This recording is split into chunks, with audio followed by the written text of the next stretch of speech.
One of the appeals of games as a medium of storytelling is the freedom that they grant us. Whenever you watch a movie or a TV show, you are just a spectator, someone who just watches the stories unfold. In video games, however, you are the one in control of the story, the pace at which it continues, and whether or not you reach the end of the level. And yet, some developers thought that this did not make for an experience that was unique enough to the player. Since they are only provided with a challenge, they didn't have any choices to make. And so, the following question came about. What if we made a game where the player could take the story in any direction that they choose? What if the game not only challenged their skills or game knowledge, but also their ethical beliefs and their integrity? The result?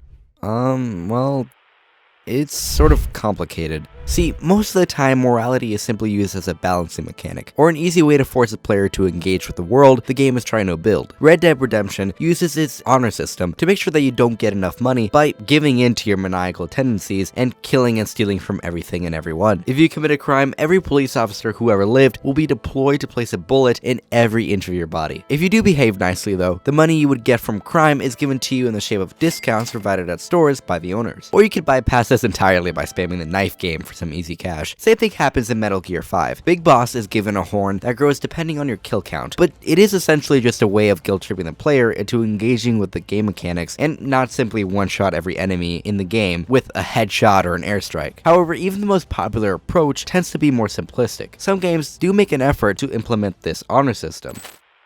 Infamous is the first game in a franchise that enjoyed a moderate amount of success. It is a superhero sandbox set in a dystopian world full of corruption and crime, where every man is out for themselves. This desperate, starving tone is set in the first mission of the game, where there is a food drop deployed by the government for the starving population, and it is at this point that through our electricity-powered protagonist, Cole, we have to make our first choice that will determine if we use our powers to become a hero or a villain. We could share the rations with the surrounding citizens, having less food for ourselves in the process, or we can use our powers to scare them away and hoard all the food. It is a very difficult decision that asks us if we are willing to sacrifice ourselves for the world, or if we sacrifice the world to keep ourselves afloat. If we are willing to compromise the well-being of those who we care about for the greater good. That is what Infamous is at its core. Or what it pretends to be. You see, regardless of what you do, this food is useless. Sure, in-game, it is conceptually a necessity for the player living in hunger, but this food means nothing to the player. Whether you share it or keep all of it, it's not like there is a hunger mechanic or any gameplay benefit that makes this a difficult choice. It is essentially asking the player, are you a good or are you a bad person, while completely eradicating any nuance that this question holds because you gain nothing from being selfish and lose nothing from being selfless. Sure, you unlock different abilities depending on whether you are famous or infamous, but the game mechanics ultimately fail to pose an interesting picture of ethics. After all, why would anyone be evil if there wasn't anything to gain from it?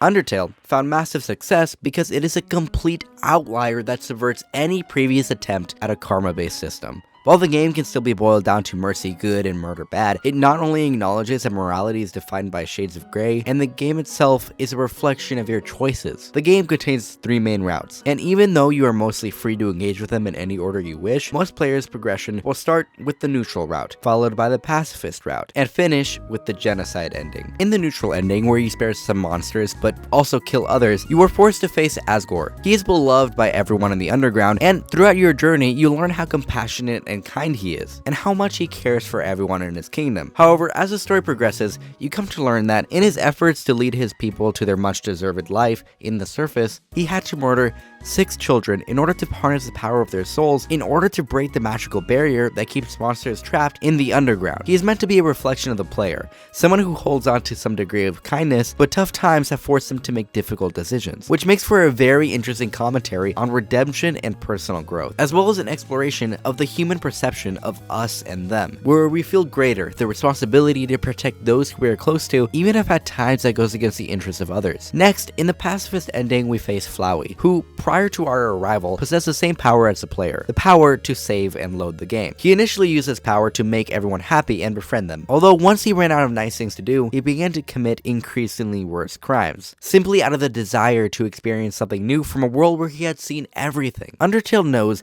that any sensible player that has become invested in the game wants everyone to be happy, especially because one of the game's strongest points are its charismatic characters, which is why the pacifist route is the happy ending, with the barrier being broken and everyone in the underground being free to live happily ever after. However, once the credits roll and the screen turns to black, Flowey speaks to you. He begs that you stop playing the game and let everyone enjoy their freedom. He's afraid of what is coming, or of what you might do just to see what else the game has to offer. The genocide ending is a game design nightmare. Enemies die in one hit, music becomes menacing and monotonous, and taking down every single monster in the underground requires ungodly amounts of grinding. And yet, surprisingly, it makes for one of the most unique experiences in the medium. You become detached from the world you were once immersed in, forced to fight everyone you befriended before, and in the process, just like Flowey, stripping away the life out of the world due to massive FOMO.